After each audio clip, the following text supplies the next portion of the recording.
तुलसी, जो भारत के हर एक घर का प्राचीन कालों से हिस्सा है, लेकिन हम इसे इसलिए नहीं पूछते कि ये हमारे लिए लाभदायक है, बल्कि हम इसे पूछते हैं क्योंकि ये हमारी पहचान है।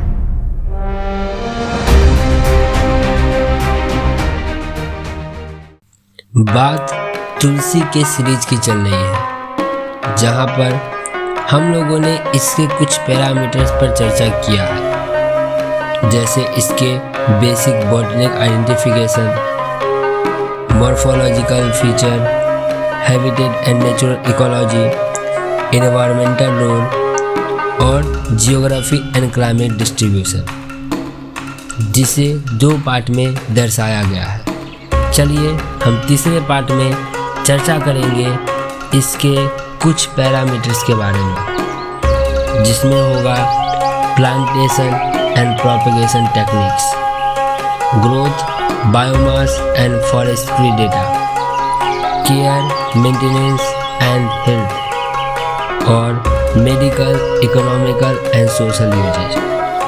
बात अगर इसके प्लांटेशन एंड प्रोपगेशन टेक्निक की करें तो इसे हम सीड के द्वारा या स्टेम कटिंग के द्वारा भी उपजा सकते थे, लेकिन सीड के द्वारा ज़्यादा प्रेफर किया जाता है क्योंकि इससे क्वालिटी बहुत अच्छी होती है। अगर नर्सरी में प्रैक्टिस की बात करें तो इसे अप्रैल या मई में शो करना बहुत ही अच्छा होगा, और उसके बाद इसका ट्रांसप्लांट जो सीडलिंग होगा 6 से 8 वीक्स के बाद होगा। इसे थोड़ा ज़्यादा स्पेस चाहिए, यानी कि अगर 30 बाई 30 सेंटीमीटर का स्पेस हो तो यह अच्छा खासा ग्रो कर सकता है।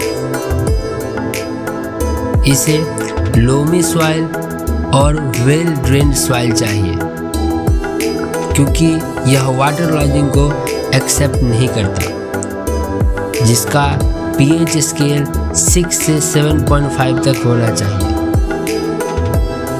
फर्टिलाइजेशन में इसे ऑर्गेनिक मैन्योर प्रेफर करना चाहिए, ज़्यादा केमिकल ये नहीं कर पाता है। इसीलिए आप देखेंगे कि जिस जगह पर ज़्यादा गंदगी है, केमिकल है, वहाँ पर तुलसी उपजने में थोड़ा समय लगता है या कभी कभी नहीं भी उपज पाता है।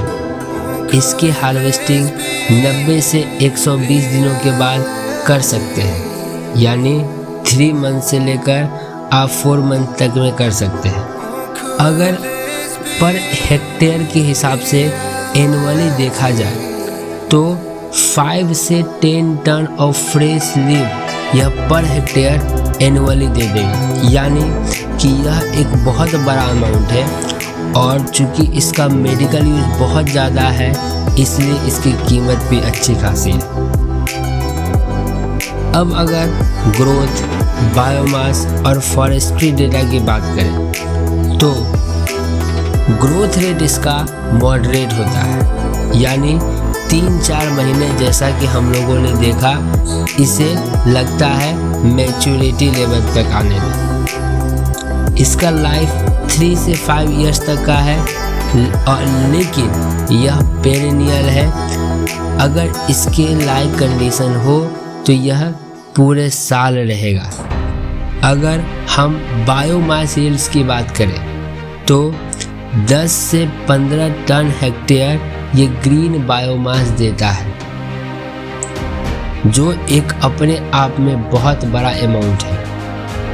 अगर बात इसके एसेंशियल ऑयल यील्ड्स की करें तो 0.1 से लेकर 0.3% यह एसेंशियल ऑयल को यील्ड्स करता है, जैसे यूजिनल, मिथाइल यूजिनल, अर्सोलिक एसिड, जो बहुत कामों में यूज किए जाते हैं।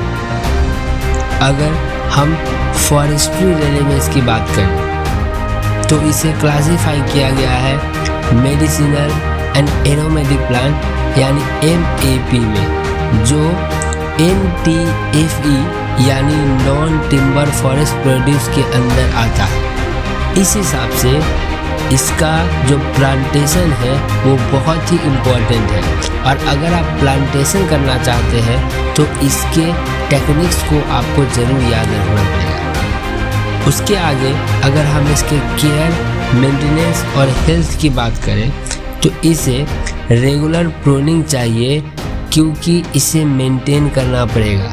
अगर आप इसका शेप अच्छा चाहते हैं, आप इसके लीफ को स्टिमुलेट चाहते हैं, इसे फ्रेश चाहते हैं, तो इसे रेगुलर प्रूनिंग यानी रेगुलर मेंटेनेंस की ज़रूरत है, तब जाके यह अपने ऑप्टिमाइज में आपको दिखेगा। अगर ह्यूमिडिटी ज़्यादा हो तो इसमें थोड़े थोड़े खराबी आपको दिखेगी, यानी इसके लीफ में स्पॉट दिखेगा, पाउडरी कलर का धब्बा दिखेगा, और रूट रॉट यानी रूट में सड़न दिखेगी अंडर ह्यूमिडिटी कंडीशन। सो इसे हमें थोड़ा सा बचा कर चलना पड़ेगा। अगर बायोलॉजिकल कंट्रोल की बात करें तो इसको नीम ऑयल या ट्रिकोडर्मा बेस्ड बायोफंगिसाइड्स देना ज़्यादा बेहतर होगा।